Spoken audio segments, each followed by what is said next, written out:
Hello dear students, Keshav study point पे आपका हार्दिक अभिनंदन। और देखिए आज लेकर के आए हैं 10th क्लास के लिए साइंस के क्वेश्चन। और 10th क्लास का साइंस के लिए सबसे पहला चैप्टर है हमारा फिजिक्स का प्रकाश परावर्तन तथा अपवर्तन, यानी कि प्रकाश परावर्तन तथा अपवर्तन। ठीक है, ये आपको देख रहे होंगे जो प्रकाश परावर्तन तथा अपवर्तन है।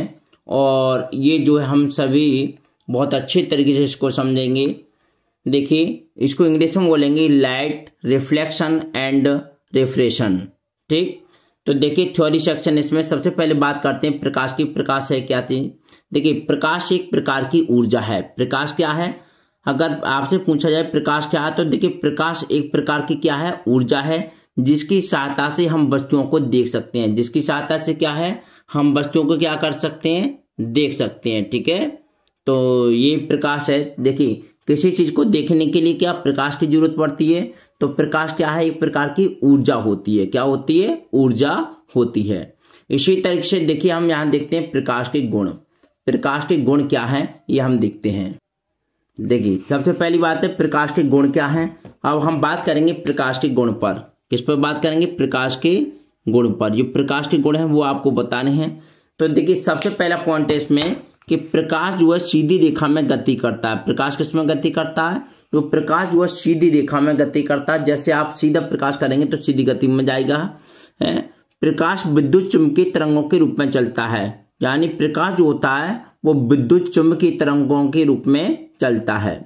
देखिए तीसरा पॉइंट है प्रकाश तरंगें अनुप्रस्थ तरंगें होती हैं। जो प्रकाश तरंगें होती हैं वो किस प्रकार की तरंगें होती हैं? वो अनुप्रस्थ तरंगें होती हैं। अब देखिए यहां समझते हैं हम कि प्रकाश की चाल, जो प्रकाश की चाल होती है वो निर्वात में ज्यादा होती है, गैस में उससे कम हो जाती है, फिर उससे कम द्रव में हो जाती है, और सबसे कम जो हो जाती है वो ठोस में हो जाती है।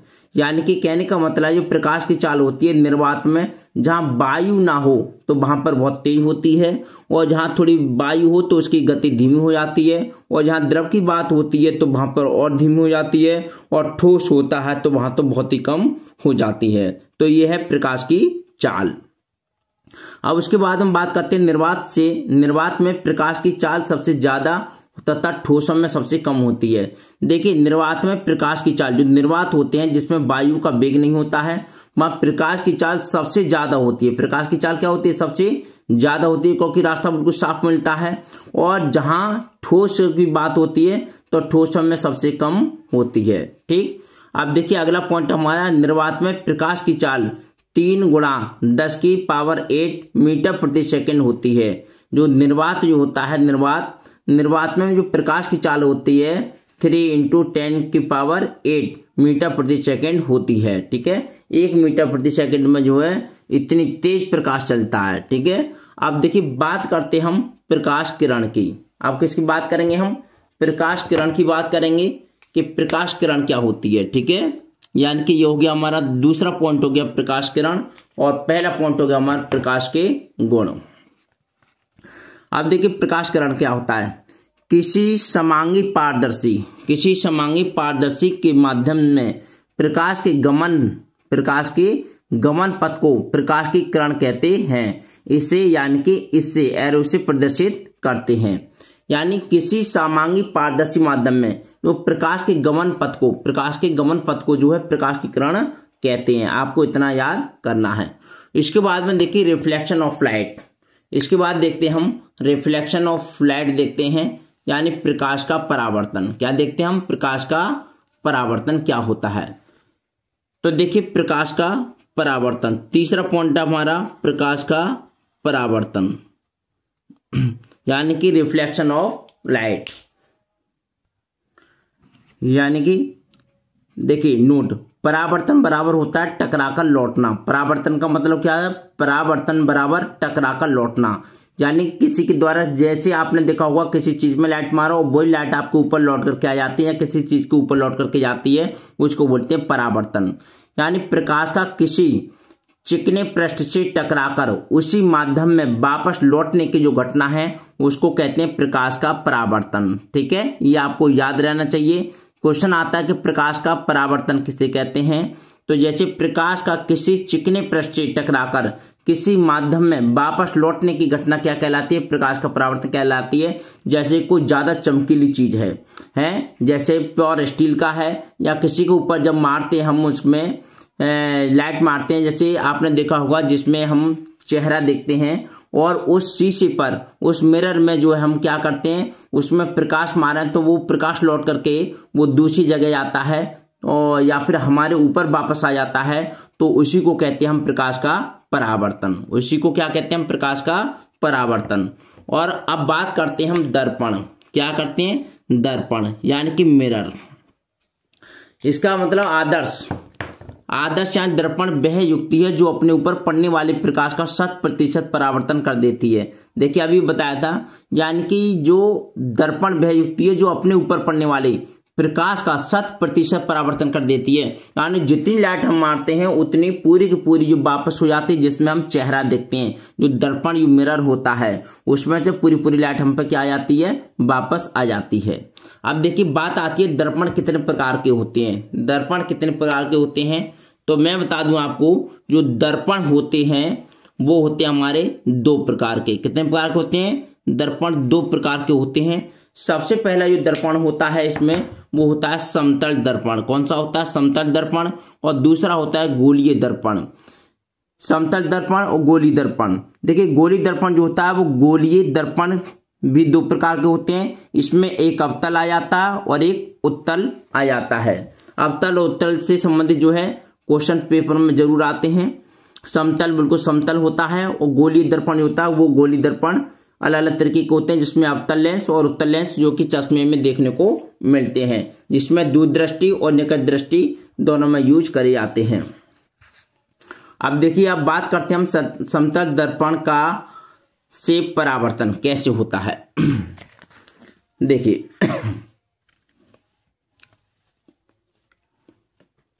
समतल दर्पण से परावर्तन, तो देखिए समतल दर्पण से परावर्तन, देखिए इसको बोलते हैं आपतन कोण। क्या बोलते हैं? समतल दर्पण से परावर्तन, ये आपतन कोण, और आपतन कोण को प्रदर्शित करते हैं, ठीक है, इससे कोण आई से, और परावर्तन कोण को करते हैं कोण आर से प्रदर्शित करते हैं। अब देखिए यहां पर देख रहे हैं आप, यहां पर ये चित्र के माध्यम से देख रहे हैं आप, ये चित्र है जो है, और ये चित्र जो है हमारा POQ। तो यहाँ पर क्या देखिए ये परावर्तित किरणें बताई हैं यहाँ पर, और ये क्या हमारा यानी आपतित किरण है। और इसमें क्या हमने क्या डाली? इस पर दृष्टि डाली, यानी कि लाइट प्रकाश, और वो प्रकाश लौट करके तुरंत क्या हुआ? तुरंत वापस आया। और जो दर्पण पर जो वापस होता है वो 100% वापस होता है, ठीक है।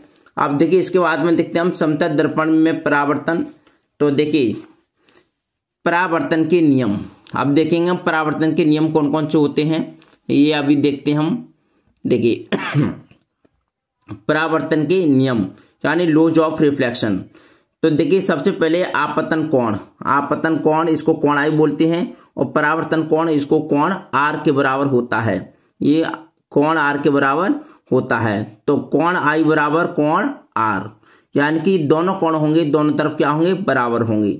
और जो आपतित किरण होती है, परावर्तित किरण तथा आपतन बिंदु पर अभिलंब तीनों एक ही तल में होते हैं। किसमें होते हैं? तीनों एक ही तल में होते हैं, ठीक। जैसे कि आप जितना जो प्रकाश लगाएंगे और प्रकाश में जो आएगा वापस, जो प्रकाश आएगा वो जो है कोण आई बराबर होगा कोण आर, ठीक है। ये दोनों जो है आपतन कोण और परावर्तन कोण दोनों क्या होंगे? इक्वल होंगे, यानी कि बराबर होंगे। देखिए अब बात करते हैं हम अवतल दर्पण और उत्तल दर्पण के उपयोग की, क्योंकि ये वेरी इंपॉर्टेंट होता है फॉर एग्जाम। तो देखिए अवतल दर्पण के उपयोग क्या होते हैं, ये बहुत क्वेश्चन आते हैं अवतल दर्पण से संबंधित और उत्तल दर्पण से संबंधित। तो देखिए अवतल दर्पण के उपयोग है, सबसे पहला है ये अवसारी यानी कन्वर्जिंग दर्पण होता है। यह अवसारी यानी कि कन्वर्जिंग दर्पण होता है। यह प्रकाश को एक बिंदु पर फोकस करता है। यह प्रकाश को किस पर? एक बिंदु पर फोकस करता है, जैसे टेबल लैंपों, टॉर्च, मोटर कारों, रेलवे इंजनों, स्टीमरों तथा सर्च लाइटों की हेडलाइट तथा सोलर कुकर में इसका उपयोग होता है।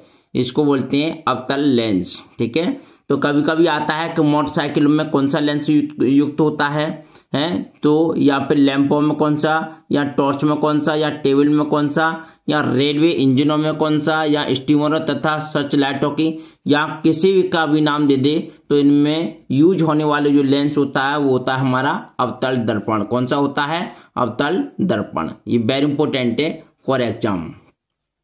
इसके बाद में देखिए इसका उपयोग आंख, नाक, कान, गले यानी कि ENT के डॉक्टर करते हैं। ENT के डॉक्टर करते हैं, जो कि डॉक्टर जो है किसी चीज को बड़ा करके देखते हैं, छोटी चीज को बड़ा करके, तो इसका अवतल लेंस का प्रयोग करते हैं। यानी इसका उपयोग आंख, नाक, कान, गले ENT के डॉक्टर करते हैं। सैलून यानी दाढ़ी बनाने में इसका उपयोग होता है, जो दाढ़ी बनाने में भी इसका उपयोग करते हैं। अब देखिए यहाँ पर नोट देखेंगे, अवतल दर्पण छोटी इमेज को बड़ी इमेज में परिवर्तित करता है। यानी जो अवतल जो दर्पण होता है वो छोटी इमेज को बड़ी इमेज में परिवर्तित करता है। मेन बात ये है, ठीक है। अब उसके बाद में देखिए हम बात करते हैं उत्तल लेंस की। किसकी? उत्तल जो दर्पण होता है उसके प्रयोग की बात करते हैं। यानी उत्तल दर्पण के उपयोग देखिए कहाँ का किए जाते हैं उत्तल दर्पण के उपयोग, तो देखेंगे यह अपसारी दर्पण होता है। क्या होता है? ये अपसारी। अपसारी मतलब कहते हैं डिवर्जिंग दर्पण होता है। यह प्रकाश को फैलाता है। यह प्रकाश को क्या करता है? प्रकाश को फैलाता है। इसका उपयोग गली बाजारों में लगे स्ट्रीट लैंपों में होता है। यानी गली बाजारों में लगे स्ट्रीट जो लैंपों में होता है, और कारों, बसों, मोटरसाइकिल की साइड मिरर में इसका उपयोग किया जाता है। देखिए ये आप विशेष तरीके से बात याद रखेंगे, जो कार में जो शीशा जो यूज किया जाता है, पहले देखिए अवतल दर्पण की बात हो रही थी तो वहां पर टॉर्च, मोटरसाइकिल, रेलवे इंजन इनमें तो उपयोग किया जाता है। लेकिन बात जब यह आ जाए कि जो है कारों, बसों, मोटरसाइकिल के साइड मिरर में, जो साइड मिरर की बात आ जाए तो उत्तल दर्पण का उपयोग होता है। किसका? साइड मिरर में उत्तल, साइड मिरर में जो होगा वो उत्तल दर्पण का प्रयोग होगा। ये क्वेश्चन कई बार में जानेंगे आया है कि मोटरसाइकिल में साइड मिरर में, साइड जो मिरर होता है वो कौन सा होता है, यानी उत्तल दर्पण या फिर अवतल दर्पण। तो उसमें होता है कौन सा? हमारा उत्तल दर्पण होता है। इसके बाद में यह बड़े क्षेत्र में फैली वस्तुओं के प्रतिबिंब दिखाता है। यह बड़े क्षेत्र में फैली वस्तुओं के प्रतिबिंब दिखाता है, यानी बड़ी वस्तुएं जो हमारे छोटे रूप में दिखाई देती है। जैसे आप देखते हैं साइड का जो मिरर होता है वो शीशा होता है, उसमें जो बड़ी वस्तु जो है हमारे छोटे छोटे रूप में दिखती है। यानी बहुत बड़ा एरिया जो है बहुत छोटे रूप में दिखाई दे जाता है। ठीक, तो ये जो है हमारी बात हो गई अवतल दर्पण, उत्तल दर्पण के उपयोग और उत्तल दर्पण के उपयोग। अब देखिए प्रकाश का अपवर्तन यानी रिफ्रैक्शन ऑफ लाइट। तो देखिए अपवर्तन बराबर होता है दिशा में परिवर्तन। अपवर्तन बराबर क्या होता है? दिशा में परिवर्तन। देखिए प्रकाश किरण के एक पारदर्शी माध्यम से दूसरे पारदर्शी माध्यम में जाने पर अपने मार्ग से विचलित होने को प्रकाश का अपवर्तन कहते हैं।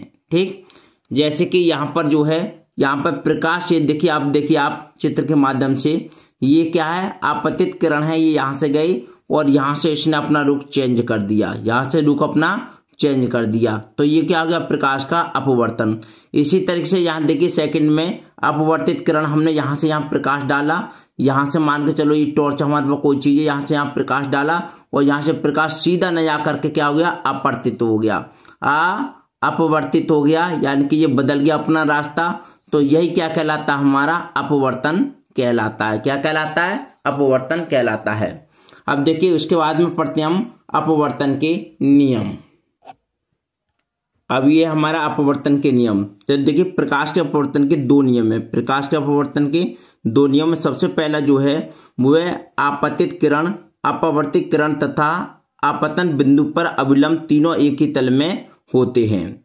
इसके बाद में देखिए आपतन कोण की ज्या यानी कि साइन आई तथा अपवर्तन कोण की ज्या यानी साइन आर का अनुपात एक नियतांक होता है। अर्थात इसका सूत्र लिख सकते हैं sine i upon sine r बराबर नियतांक इक्वल एन। ठीक है, ये इसका जो है अपवर्तन के नियम का ये सूत्र हो जाएगा। देखिए इसे जो है स्नेल का नियम भी कहते हैं तथा इस नियतांक को पहले माध्यम के सापेक्ष दूसरे माध्यम का अपवर्तनांक कहते हैं। देखिए नोट फर्स्ट में देखें, इसमें अपवर्तन का जो कारण है वो माइनस प्रकाश के वेग का विभिन्न माध्यमों में भिन्न भिन्न होना है। दूसरा है हमारा गैसों का संयोजन है, निर्वातात्मक गैसों की अनुपस्थिति होती है। अब देखिए यहाँ पे अपवर्तन के कुछ व्यावहारिक उदाहरण हैं, इनमें समझेंगे आप। देखिए अपवर्तन के कुछ व्यावहारिक उदाहरण, जैसे कि आप तालाब की गहराई उसकी वास्तविक गहराई से कम प्रतीत होती है। जो तालाब की जो गहराई है, तालाब में देखते हैं जो उसकी वास्तविक जो गहराई होती है उससे कैसी होती है, कम प्रतीत होती है। जब उसमें घुसने के बाद मालूम पड़ता है कि बहुत गहरा है। जैसे किसी कुएं में देखो, किसी तालाब में देखो, किसी में देखेंगे तो पानी ऐसे मालूम पड़ता है कि जमीन जब साफ पानी होता है तो ऐसे दिखाई देता है कि पानी ज्यादा नहीं है, कम है, लेकिन ऐसा जो है होता नहीं है। पानी में पेंसिल का टेढ़ा दिखाई देना, जब पानी में आप पेंसिल को डाल देंगे तो पानी में जो पेंसिल है वो कैसी दिखाई देती है, टेढ़ी दिखाई देती है। इसी तरीके से बर्तन में रखा अदृश्य सिक्का बर्तन में जल भर देने पर दिखाई देने लगता है। अगर बर्तन में रखा अदृश्य सिक्का है, बर्तन में अगर वो सिक्का दिखाई नहीं दे रहा है तो उसमें जल भर देंगे तो दिखाई देने लगता है। इसी तरीके से जो है तारों का टिमटिमाना, ये सभी जो एग्जाम्पल है आपके वो है अपवर्तन के कुछ व्यावहारिक उदाहरण। अपवर्तन के ये सारे के सारे उदाहरण हैं। इसके बाद में देखिए कुछ इंपॉर्टेंट है यहाँ पर कि अपवर्तनांक या निरपेक्ष अपवर्तनांक, अपवर्तनांक या फिर निरपेक्ष अपवर्तनांक, तो इनको देखेंगे सही से। देखिए किसी माध्यम का अपवर्तनांक या निर्वात अथवा वायु में प्रकाश की चाल तथा उस माध्यम में प्रकाश की चाल के अनुपात के बराबर होती है।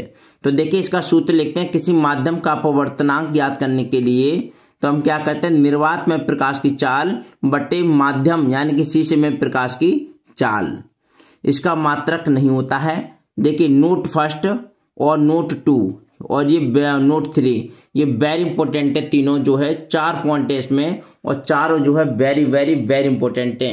ठीक, देखिए सबसे पहले देखें आप, ये वेरी इंपॉर्टेंट है, वेरी वेरी इंपॉर्टेंट है। तो देखिए बैगनी रंग के प्रकाश के लिए अपवर्तनांक अधिक होता है। तो बैगनी रंग के प्रकाश के लिए जो अपवर्तनांक होता है वो अधिक होता है और लाल रंग के प्रकाश के लिए अपवर्तनांक सबसे कम होता है। ये वेरी इंपॉर्टेंट है और इसको याद कर लेना अच्छे तरीके से, और पेपर में अधिकांशतः देखने को मिलता है, पेपर में अधिकांशतः देखने को मिलता है। यानी कि जो बैगनी रंग के प्रकाश के लिए अपवर्तनांक जो होता है वो कैसा होता है, अधिक होता है, और लाल रंग के प्रकाश के लिए अपवर्तनांक सबसे कम होता है। इसी तरीके से जो है दूसरा पॉइंट है, हीरे का अपवर्तनांक 2.42 सबसे अधिक होता है। जो हीरे का अपवर्तनांक है वो 2.42 सबसे अधिक होता है, क्योंकि इसमें प्रकाश की चाल सबसे कम होती है। जो हीरे का जो अपवर्तनांक होता है उसमें जो प्रकाश की चाल होती है वो क्या होती है, सबसे कम होती है। ठीक, आप देखिए तीसरा पॉइंट हमारा, वायु के सापेक्ष कांच का अपवर्तनांक यानी कि ANG, कांच के सापेक्ष वायु का अपवर्तनांक GNA का व्युत्क्रम होता है, अर्थात ANG = 1/GNA। ठीक है, तो ये इसका सूत्र हो गया। इसके बाद में देखते हैं हम, यदि वायु के सापेक्ष द्रव का क्रांतिक कोण C हो तो वायु के सापेक्ष द्रव का अपवर्तनांक बराबर 1/sin C होता है। अब देखिए बात कर लेते हैं हम इसके साथ साथ में कुछ लेंस की बात कर लेते हैं। हम किसकी बात कर लेते हैं, लेंस की बात। और लेंस वाले ये थोड़ी सी थ्योरी है और जो है आपके लिए वेरी इंपॉर्टेंट है। ठीक है, इसको समझ लेते हैं। इसको देखिए, लेंस ऐसा पारदर्शी माध्यम जैसे कांच जो दो गोलीय पृष्ठों का या एक गोलीय तथा एक समतल पृष्ठ की घिरा होता है। समझना इस बात के लिए कि ऐसा पारदर्शी माध्यम जो दो गोलीय पृष्ठों या एक गोलीय तथा एक समतल पृष्ठ की घिरा होता है उसे लेंस कहा जाता है। उसे क्या कहा जाता है, लेंस कहा जाता है। जैसे चश्मे का लेंस। लेंस निम्न के दो प्रकार के होते हैं, एक उत्तल लेंस होता है और एक अवतल लेंस होता है। उत्तल लेंस वे लेंस जो बीच में से मोटे, उत्तल लेंस कैसे होते हैं, वे लेंस जो बीच में से मोटे तथा किनारों से पतले होते हैं। बीच में से कैसे होते हैं, मोटे होते हैं तथा किनारों से पतले होते हैं, उन्हें उत्तल लेंस कहते हैं। और अवतल लेंस वे लेंस जो बीच में से पतले तथा किनारों पर मोटे होते हैं उन्हें अवतल लेंस कहते हैं। दोनों में अंतर समझ में आ गया होगा, ये बड़े अच्छे तरीके से आप समझ गए होंगे और ये क्वेश्चन जो है वेरी इंपॉर्टेंट है। अब देखिए लेंसों से संबंधित कुछ परिभाषा हैं, इनको समझना है आपके लिए। देखिए मुख्य अक्ष, लेंस के दोनों गोलीय पृष्ठों की वक्रता केंद्रों से गुजरने वाली एक काल्पनिक सीधी रेखा को लेंस का मुख्य अक्ष यानी कि एक्सिस कहते हैं। समझ गए नहीं? जो लेंस जो होता है, तो लेंस के दोनों गोलीय पृष्ठों के, जो गोलीय पृष्ठ होते हैं लेंस के दोनों और वक्रता केंद्रों से गुजरने वाली एक काल्पनिक सीधी रेखा को लेंस का मुख्य अक्ष कहते हैं। बीचों बीच में जो होती है लाइन खिंचती है उसको। इसके बाद में हम बात करते हैं प्रकाशीय केंद्र क्या होता है। लेंस का केंद्रीय बिंदु प्रकाशीय केंद्र कहलाता है। जो लेंस का जो केंद्रीय बिंदु होता है बीचों बीच में उसको प्रकाशीय केंद्र कहलाता है। इसे ओ से प्रदर्शित करते हैं। इसे किससे? ओ से प्रदर्शित करते हैं। इसके बाद में वक्रता केंद्र है। उत्तल लेंस व अवतल लेंस के गोलीय पृष्ठ जिस गोले के होते हैं उसे गोले का केंद्र लेंस का वक्रता केंद्र कहलाता है। ठीक, यानी उत्तल लेंस व अवतल लेंस के गोलीय पृष्ठ जिस गोले के होते हैं उस गोले का केंद्र लेंस का वक्रता केंद्र कहलाता है। अब बात करते हैं हम वक्रता त्रिज्या की। तो लेंस जिस गोले का भाग होता है, जो लेंस होता है वो जिस गोले का भाग होता है उस गोले की त्रिज्या का लेंस की वक्रता त्रिज्या कहते हैं। इसी तरह से है हमारा मुख्य फोकस तथा फोकस। लेंस के दो फोकस होते हैं। लेंस के कितने फोकस होते हैं? दो। प्रथम फोकस होता है f1 और द्वितीय फोकस होता है f2। फोकस दूरी, लेंस के प्रकाशीय केंद्र व फोकस के मध्य की दूरी को फोकस दूरी कहते हैं। कभी कभी क्वेश्चन आता है कि फोकस दूरी किसे कहते हैं? तो लेंस के प्रकाशीय केंद्र, प्रकाशित जो प्रकाशीय केंद्र होता है, जहां प्रकाश आता है प्रकाशीय केंद्र, वह फोकस के मध्य की दूरी को, वह फोकस के मध्य की दूरी को फोकस दूरी कहते हैं। इसके बाद में आता है फोकस तल। तो लेंस के फोकस से होकर जाने वाले, लेंस के फोकस से होकर जाने वाले तथा मुख्य अक्ष के अभिलंबवत तल को लेंस का फोकस तल कहते हैं। तो ये हुई हमारे लेंस से संबंधित बात। अब देख लेते हैं इसके साथ में बहुविकल्पी प्रश्न देख लेते हैं, जिससे कि पूरी बात समझ में आ जाएगी हमारे। और एक एक प्रश्न जो है बड़ी ध्यानपूर्वक समझें। देखिए क्वेश्चन है निम्न में से कौन सा सही नहीं है। तो देखिए प्रकाश विद्युत चुंबकीय तरंग है, या प्रकाश सीधी रेखा में गति करता है, या प्रकाश अनुप्रस्थ तरंग है, या प्रकाश अनुदैर्ध्य तरंग है। तो देखिए इसका जो सही जवाब होगा हमारा डी ऑप्शन, यानी कि प्रकाश अनुदैर्ध्य तरंग है। प्रकाश कैसा है? अनुदैर्ध्य तरंग है। तो ये हो गया हमारा पहला क्वेश्चन। ठीक है, उसके बाद में देखते हैं दूसरा क्वेश्चन। इसके बाद दूसरा क्वेश्चन है प्रकाश का वेग निम्न में से किस माध्यम में से सबसे अधिक होता है। तो अभी पढ़ा था हमने, जो प्रकाश का वेग है वो निर्वात में सबसे अधिक होता है। किसमें होता है? निर्वात में सबसे अधिक होता है। अब है निर्वात में प्रकाश की चाल होती है। तो निर्वात में प्रकाश की चाल अभी हमने पढ़ा था, यानी 3 की गुणा 10 की घात 8 मीटर प्रति सेकेंड। बिल्कुल अभी पढ़ा था हमने, पीछे समझा था कि निर्वात में प्रकाश की चाल कितनी होती है? 3 × 10⁸ मीटर प्रति सेकेंड। अब प्रश्न नंबर 4 है हमारा, यदि आपतित किरण व समतल के बीच बनने वाला कोण 60 डिग्री है तो परावर्तन कोण का मान क्या होगा। तो देखिए यहाँ पर क्या है, तो यहाँ पर जो है इसमें दे रखा है कि 60 डिग्री, 30 डिग्री या 90 डिग्री या कोई नहीं। तो इसका जो सही जवाब होगा वो होगा हमारा 30 डिग्री। देखिए कैसे होगा। अपतन कोण जो होता है, अपतन कोण कितना है हमारा? अपतन कोण 90 डिग्री। कितना है? 90 डिग्री। और इसमें से क्या करेंगे हम? 60 डिग्री को घटा देंगे। क्या करेंगे? 60 डिग्री को घटा देंगे तो बराबर हमारा बचेगा 30 कोण, यानी 30 डिग्री। ठीक है। अब इसके बाद क्वेश्चन नंबर हम 5वां देखते हैं। परावर्तन के नियम सदैव सत्य होते हैं। 4 विकल्प हैं, केवल अवतल दर्पण के लिए, केवल उत्तल दर्पण के लिए, केवल समतल दर्पण के लिए।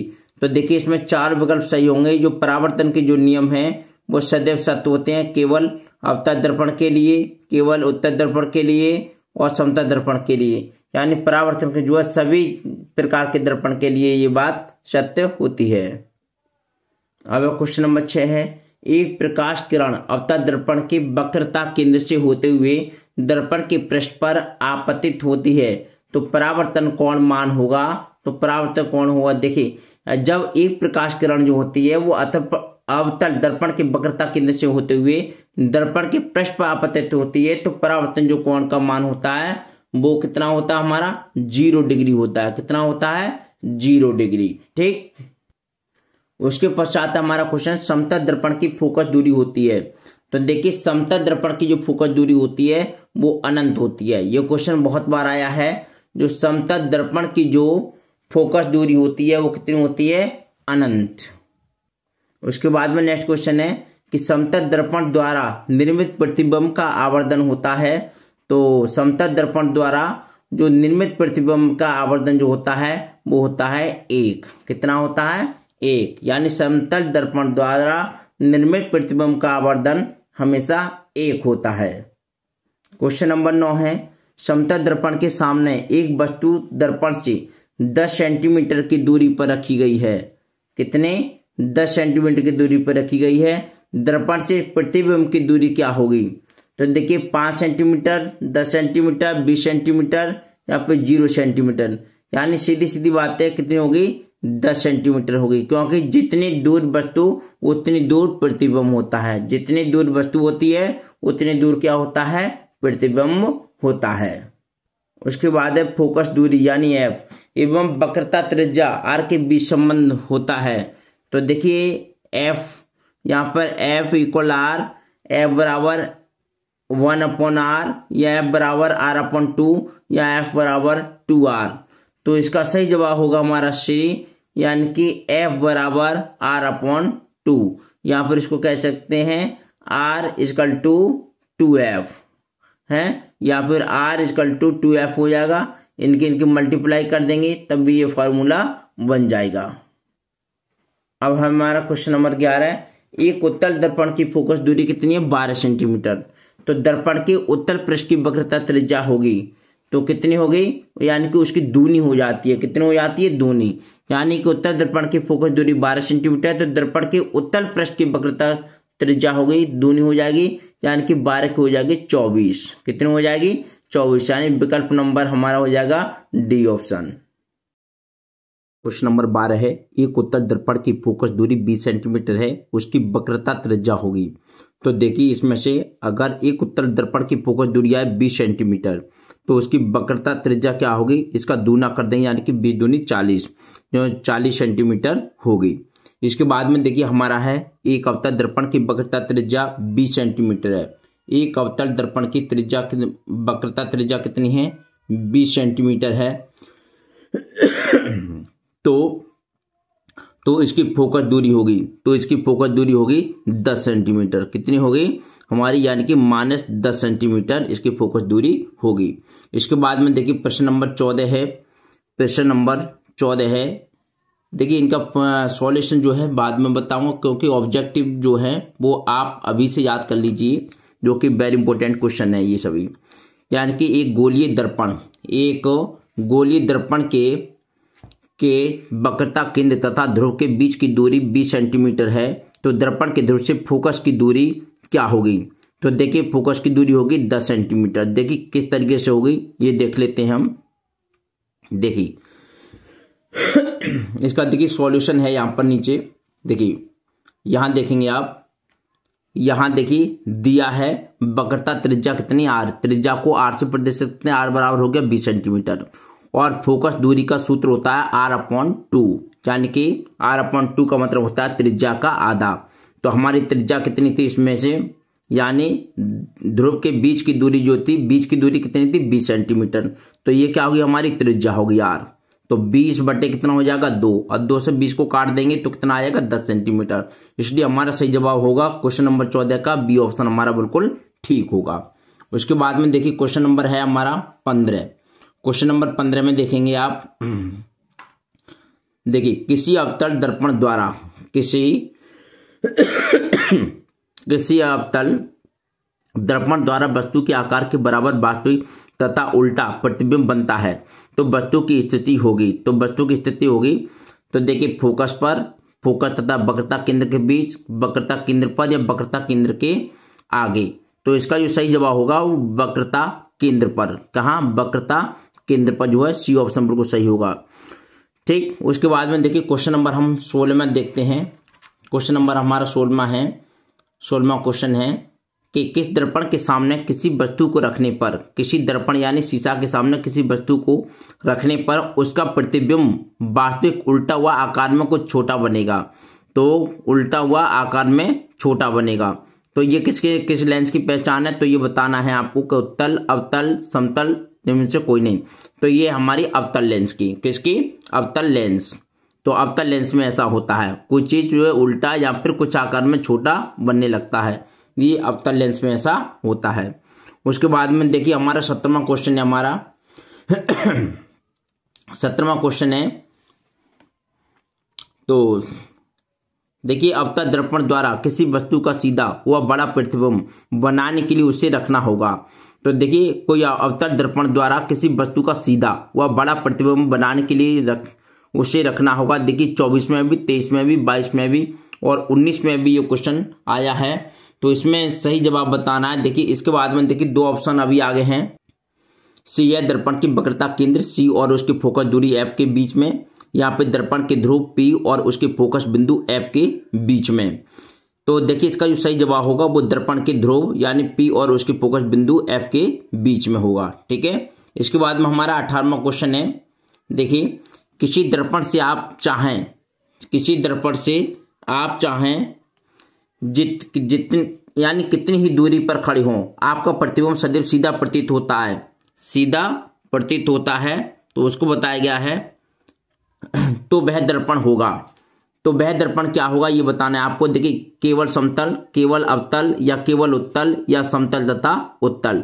तो इसमें होगा समतल तथा उत्तल होगा, समतल तथा उत्तल होगा है। देखिए किसी दर्पण से कोई भी शीशा है और उसमें आप कितनी दूरी पर खड़े हों, लेकिन आपको प्रतिबिंब सदैव कैसा सीधा प्रतीत होता है, तो वह दर्पण होता है हमारा समतल और वा फिर उत्तल लेंस होता है। कौन सा होता है? उत्तल लेंस होता है। इसके बाद में किसी वस्तु का आभासी एवं आकार में बड़ा प्रतिबिंब बनाने के लिए कौन से दर्पण का प्रयोग करना चाहिए? किसी वस्तु का आभासी व आकार में बड़ा प्रतिबिंब बनाने में कौन सा दर्पण प्रयोग करना चाहिए? देखिए 2024 में भी ये क्वेश्चन आया था। तो अगर आकार में बड़ा प्रतिबिंब करना है तो इसके लिए हमको जरूरत पड़ती है अवतल लेंस की। किसकी? अवतल लेंस की। उसके बाद में देखिए 20वां क्वेश्चन है। ये क्वेश्चन सारे वेरी इंपॉर्टेंट हैं और सबसे अच्छी बात है कि इनमें आंसर भी नीचे दिए हुए हैं और आप जो है इनको बड़े अच्छी तरीके से कर सकते हैं। देखिए प्रश्न नंबर, इनमें से कौन सा दर्पण वस्तु से छोटा व आभासी प्रतिबिंब बनाता है? तो इनमें से कौन सा दर्पण वस्तु से छोटा व आभासी प्रतिबिंब बनाता है, यानी वस्तु से जो छोटा बनाएगा वो होगा हमारा उत्तल लेंस। कौन सा होगा? उत्तल लेंस होगा, जो कि वस्तु से छोटा व आभासी प्रतिबिंब बनाता है। उसके बाद में देखिए निम्नलिखित में से किसका दृष्टि क्षेत्र सबसे अधिक है? तो जिसका दृष्टि क्षेत्र सबसे अधिक है वो आपको बताना है। तो इसमें देखिए निम्नलिखित में से किसका दृष्टि से सबसे अधिक है? तो इसमें है समतल दर्पण, उत्तल दर्पण, अवतल दर्पण, उत्तल दर्पण। तो इसका सही जवाब होगा उत्तल दर्पण जो होता है उसका दृष्टि क्षेत्र जो होता है सबसे अधिक होता है। ठीक, उसके बाद में देखिए 22वां प्रश्न है हमारा। 22वां प्रश्न है, प्रश्न नंबर 22। तो देखिए उसमें अवतल दर्पण के सम्मुख ध्रुव और फोकस के बीच स्थित वस्तु का प्रतिबिंब बनता है। तो कैसा बनता है? तो इसका सही जवाब होगा सीधा, वास्तविक, देखिए सीधा, आभासी और बड़ा। तो विकल्प नंबर हो जाएगा हमारा बी, यानी सीधा, आभासी और बड़ा जो है विकल्प नंबर बी हमारा बिल्कुल सही होगा। इसके बाद देखते हैं। देखिए कुछ इसमें नोट है, यहाँ पर नोट देख लीजिए, वेरी इंपोर्टेंट है। यहाँ पर नोट में लिख रखा है कि निम्न स्थितियों में प्रयुक्त दर्पण का प्रकार बनाइए। देखिए किसी कार का अग्रदीप यानी हेडलाइट, तो क्या होगा? अवतल दर्पण। किसी वाहन का पार्श्व या पश्च दृश्य दर्पण तो होगा उत्तल दर्पण। यानी आगे का जो हेडलाइट पे होगा वो अवतल दर्पण होता है, और किसी वाहन का पार्श्व यानी पीछे का या पश्च दृश्य दर्पण देखना हो तो उत्तल लेंस का प्रयोग होता है। और सौर भट्टी में अवतल दर्पण का प्रयोग किया जाता है। जो सौर भट्टी होती है उसमें अवतल दर्पण का प्रयोग किया जाता है। इसके बाद में है देखिए हजामत के लिए बात करते हैं हम। हजामत के लिए यानी शेविंग के लिए कौन सा दर्पण सबसे अधिक उपयुक्त है, तो ये होता है हमारा अवतल दर्पण जो है हजामत के लिए या शेविंग के लिए जो है सबसे ज़्यादा उत्तम होता है। जो दुकानों में जो बार्बर की दुकान होती है जहाँ कटिंग की जाती है तो वहाँ सभी जो लेंस होते हैं वो हमारे अवतल दर्पण होते हैं। कौन से होते हैं? अवतल दर्पण होते हैं। उसके बाद हमारा क्वेश्चन नंबर 24 है, जब प्रकाश किरणें एक माध्यम से दूसरे माध्यम में जाने पर अवलंब से दूर हटती हैं तो वह क्या कहलाता है? देखिए सघन माध्यम से विरल माध्यम में जाती हैं तो वो सघन माध्यम से विरल माध्यम में जाती हैं। तो ऑप्शन नंबर हमारा पहला ही बिल्कुल ठीक हो जाएगा। उसके बाद में देखिए प्रश्न नंबर देखते हैं हम 25 में देखें, यानी कि दो माध्यम के सीमा पृष्ठ पर एक प्रकाश किरण लंबवत आपतित होती है तो अपवर्तन कोण होगा। तो जब ऐसी कंडीशन में देखिए 0 डिग्री का कोण होता है। क्या होता है? 0 डिग्री का। जब दो माध्यम होते हैं, माध्यम के सीमा पृष्ठ पर एक प्रकाश किरण लंबवत आपतित होती है तो आवर्तन जो कोण होगा उसका मान हमेशा 0 डिग्री होता है। इसके बाद में देखिए निम्न में दिए गए माध्यमों में प्रकाश की चाल न्यूनतम होती है तो ये बतानी है। यानी कि देखिए दोबारा क्वेश्चन पढ़िए, निम्न में से दिए गए माध्यमों में प्रकाश की चाल न्यूनतम यानी कम से कम होती है। तो हमने वन लाइनर में भी सीखा था, यानी कि हीरा जो होता है इसमें जो प्रकाश की चाल होती है वो न्यूनतम होती है हीरे में। उसके बाद में देखिए प्रश्न नंबर हमारा 27 है। प्रश्न नंबर 27 कहता है वायु के सापेक्ष माध्यम का आवर्तनांक अधिकतम होगा तो जल में, हीरे में, कांच में, तारपीन के तेल में। तो वायु के सापेक्ष है माध्यम का अपवर्तनांक अधिकतम होगा तो ये होगा हीरे में। किसमें होगा? हीरे में। इसके बाद है हमारा वायु के सापेक्ष देखिए वायु के सापेक्ष कांच का अपवर्तनांक 3/2 है तो कांच के सापेक्ष वायु का अपवर्तनांक क्या होगा? तो इसका क्या होता है? उल्टा हो जाता है। तो क्या हो जाता है? उल्टा। यानी वायु के सापेक्ष कांच का अपवर्तनांक कितना? 3/2 है। तो कांच के सापेक्ष वायु का अपवर्तनांक क्या होगा? तो वायु का अपवर्तनांक होगा 2 नीचे है तो 2 ऊपर हो जाएंगे, 3 नीचे हो जाएंगे, यानी कि होगा हमारा 2/3, यानी ऑप्शन नंबर हमारा सी होगा। उसके बाद में देखिए क्वेश्चन नंबर हम 29वां देखते हैं।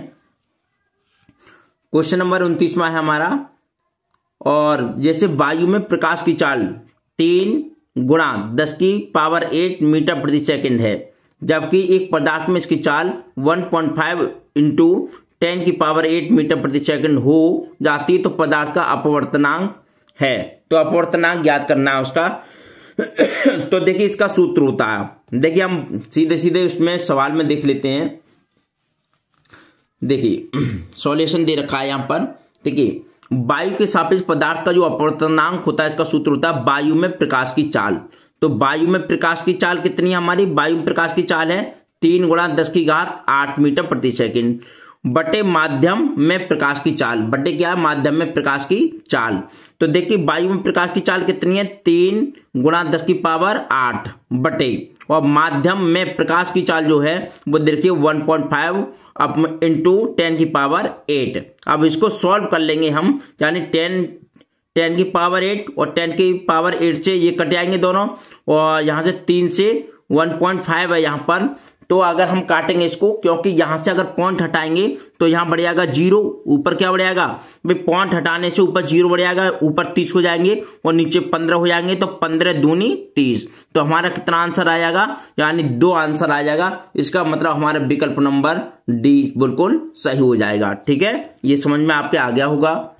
अब देख क्वेश्चन नंबर 3 है 30। वायु के सापेक्ष जल तथा कांच के अपवर्तनांक क्रमशः कितने हैं? 4/3 है तथा 3/2 है। अब देखिए इसमें 2 दे रखे हैं, 4/3 और तथा 3/2 है। तो जल के सापेक्ष कांच का अपवर्तनांक होगा। तो जल के सापेक्ष बताना है इसमें। तो जल के सापेक्ष देखिए, इसको भी हम सॉल्यूशन देखते हैं इसका। देखिए किस तरीके से करते हैं।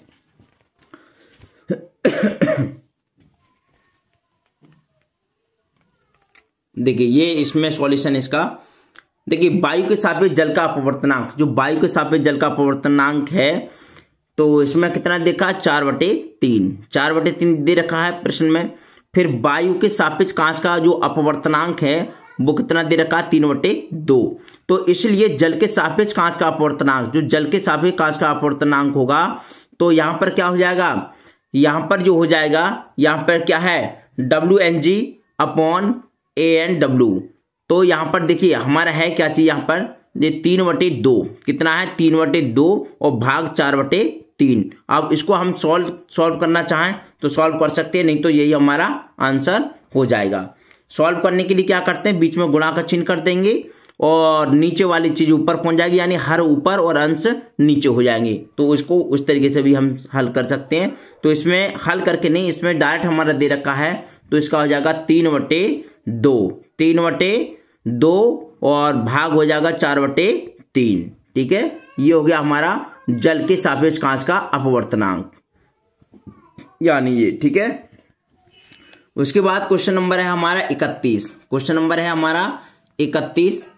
और देखिए 31 में क्या कहता है कि निर्वात में प्रकाश की चाल कितनी है, 3 × 10⁸ मीटर प्रति सेकंड है। तो कांच जिसका अपवर्तनांक 1.5 है, तो प्रकाश की चाल क्या होगी।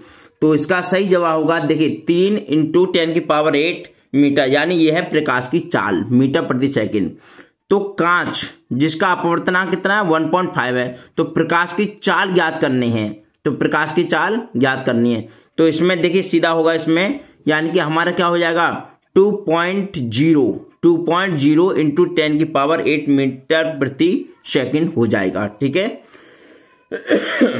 यानी विकल्प नंबर हो जाएगा हमारा डी, 2.0 × 10⁸। अब उसके बाद में देखिए नीचे क्वेश्चन है हमारा 32। और 32 में देखो क्या कहता है कि निम्न में से कौन सा पदार्थ लेंस बनाने के लिए प्रयुक्त नहीं किया जा सकता है। यानी कि जो निम्न में से कौन सा पदार्थ, ये बात तो आप जानते हैं, बहुत सरल क्वेश्चन दे दिया, जल, कांच, प्लास्टिक, मिट्टी। तो जल बनाने के लिए जो प्रयुक्त नहीं किया जा सकता है वो है हमारी मिट्टी। मिट्टी को हम लेंस बनाने के प्रयुक्त नहीं कर सकते हैं। जल को कर सकते हैं, कांच को भी कर सकते हैं, प्लास्टिक को भी कर सकते हैं, लेकिन मिट्टी को नहीं कर सकते। उसके बाद में हमारा क्वेश्चन नंबर आता है 33। क्वेश्चन नंबर 33 है हमारा। और देखिए क्वेश्चन नंबर 33 में देखते हैं हम इसको पहले पढ़ते हैं क्वेश्चन नंबर 33 को, कि किसी गोलीय दर्पण तथा किसी पतले गोलीय लेंस दोनों की फोकस दूरियां 15 सेंटीमीटर हैं। तो दर्पण तथा लेंस संभवतः हैं। तो देखिए किसी गोलीय दर्पण और किसी पतले गोलीय लेंस दोनों की फोकस दूरी कितनी है, 15 सेंटीमीटर है। तो दर्पण तथा लेंस संभवतः है, ये आपको बताना है। तो ऐसी कंडीशन में दोनों लेंस जो होंगे वो होंगे दोनों ही अवतल होंगे। दोनों कैसे होंगे, दोनों अवतल होंगे, यानी विकल्प नंबर हमारा ए बिल्कुल सही हो जाएगा। अब प्रश्न नंबर हमारा 34 है। एक वस्तु उत्तल लेंस के सामने, एक वस्तु क्या है, उत्तल लेंस के सामने वस्तु 2f दूरी पर रखी जाए तो उसका प्रतिबिंब बनेगा। देखिए 2011 में भी आया था, 2016 में भी आया था। तो इसका 2f पर ही बनेगा। किस पर, 2f पर ही बनेगा। जब वस्तु उत्तल लेंस के सामने वस्तु 2f दूरी पर रखी जाए तो उसका प्रतिबिंब 2f पर ही बनेगा। जितनी दूरी है उतनी उस पर ही बनता है। ऐसा किसमें होता है, उत्तल लेंस में। ये किसके, उत्तल लेंस के कारण ऐसा होता है। उसके बाद देखें 35 है हमारा। किसी वस्तु का आभासी एवं आकार में बड़ा प्रतिबिंब बनाने के लिए कौन सा लेंस का प्रयोग करना चाहिए। किसी वस्तु का आभासी एवं आकार में बड़ा प्रतिबिंब, देखिए आकार में बड़ा प्रतिबिंब दिखाई दे तो उसके लिए जो हमें क्या करना चाहिए, यानी उत्तल लेंस का प्रयोग करना चाहिए। जब किसी वस्तु का आभासी एवं आकार में बड़ा प्रतिबिंब बनाने के लिए तो हमें उत्तल लेंस का प्रयोग करना चाहिए। इसके बाद में है क्वेश्चन नंबर है हमारा 36, यानी कि 36। किसी लेंस से वस्तु का प्रतिबिंब आभासी सीधा और वस्तु से छोटा बनता है। किसी लेंस से वस्तु का प्रतिबिंब आभासी, सीधा और वस्तु से छोटा बनता है। तो अवतल लेंस, उत्तल लेंस, समतल लेंस या इनमें से कोई नहीं। तो इसका सही जवाब होगा हमारा अवतल लेंस। कौन सा होगा हमारा? अवतल लेंस। ठीक है, किसी लेंस से वस्तु का प्रतिबिंब आभासी, सीधा और वस्तु से छोटा बनता है तो उसमें अवतल लेंस होता है। ठीक, और इसके बाद में है हमारा वायु में। क्वेश्चन नंबर देखिए, अगला देखिए, क्वेश्चन नंबर हमारा 37 है। वायु में प्रकाश की चाल 3 × 10⁸ मीटर प्रति सेकंड है, तो 3/2 अपवर्तनांक वाली कांच में प्रकाश की चाल होगी। तो इसका आप सूत्र लगा देंगे सीधा सीधा। ठीक है, अभी इस तरीके का सवाल किया था, तो इसका सही जवाब हो जाएगा हमारा जो है विकल्प नंबर जो है ए, यानी 2⁸ मीटर प्रति सेकंड। ये निकल जाएगा, उसी सूत्र से निकालेंगे आप और ये निकल करके आ जाएगा। देखिए यहाँ पर देखिए, ये सूत्र जो देखा उसको देख सकते हैं आप। देखिए ये दे रखा वायु में प्रकाश की चाल बट्टे कांच में प्रकाश की चाल, तो निकाल लेंगे।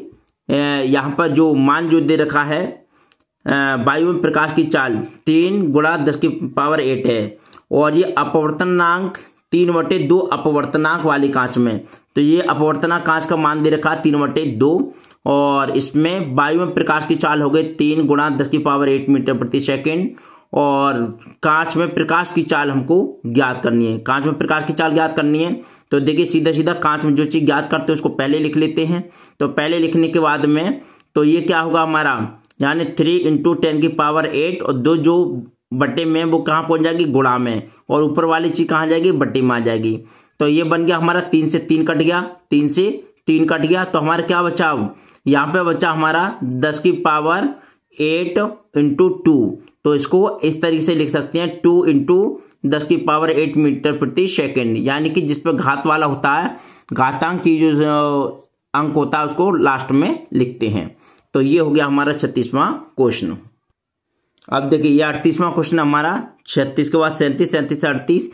तो 38वां, एक लेंस से 0.2 मीटर दूर रखी वस्तु के आभासी प्रतिबिंब का आवर्धन 0.5 है, तो यह लेंस होगा। तो इस लेंस के बारे में बताना है, तो वह लेंस होगा यानी कि 0.2 मीटर फोकस दूरी का अवतल लेंस। तो इस पर ये सूत्र लगा सकते हैं लेंस का। तो देखिए सूत्र होता है इसका, नीचे देखेंगे आप किस तरह से इसको सॉल्व करते हैं।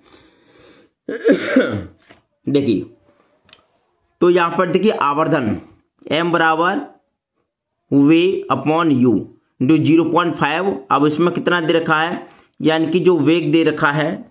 अब इस तरीके से जो सॉल्व करेंगे, इसका सूत्र होता है, लेंस का जो सूत्र होता है, ये सूत्र 1/f = 1/v - 1/u। फिर इस तरीके से जो पूरा सॉल्व कर देंगे आप, कैलकुलेशन आपको आती होगी, और इस तरीके से जो हमारा आंसर निकल के आएगा वो ये निकल के आएगा, यानी 0.2 मीटर फोकस दूरी का अवतल लेंस। और इसका सॉल्यूशन है, देखिए अब f का मान निकालना है हमको। अब ये f बराबर कितना हो गया? -5। तो f बराबर 1/-5, और f बराबर जब -5 से इसमें भाग देंगे तो भाग देने के बाद में -0.2 यानी कि अवतल लेंस आ जाएगा। उसके बाद में देखिए 39 है हमारा।